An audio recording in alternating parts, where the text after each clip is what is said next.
Welcome to Today. I'm your host, Cameron Bowden, recapping the biggest headlines from across the world in a quick 2 minutes.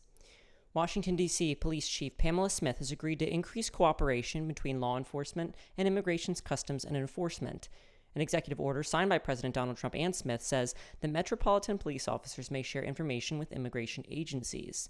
Today, dozens have been arrested in D.C. after Trump took control of the police force because of crime and homelessness in the city.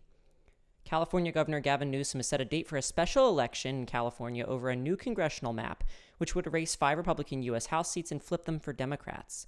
The move follows a call from President Trump for Texas to redraw its U.S. congressional map, which, if passed, would switch 5 seats from Democrats to Republicans.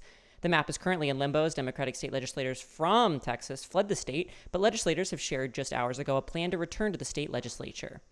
President Trump has pushed back against claims that the meeting with President Vladimir Putin in Alaska after years of international isolation would be a reward for the leader. President Trump also says that the meeting will be big, but has stressed that future meetings, including both President Putin and Ukrainian President Volodymyr Zelensky, will be far more important.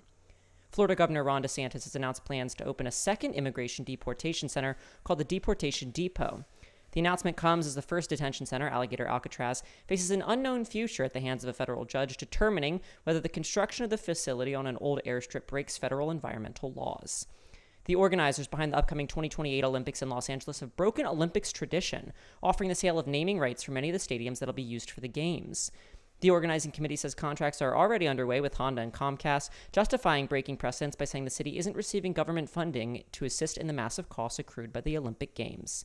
And finally, global phenomenon Taylor Swift has announced her 12th studio album, The Life of a Showgirl, to much fanfare.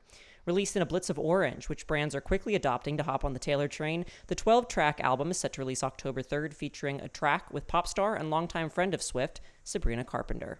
And that's it for today. I'll see you on Tuesday.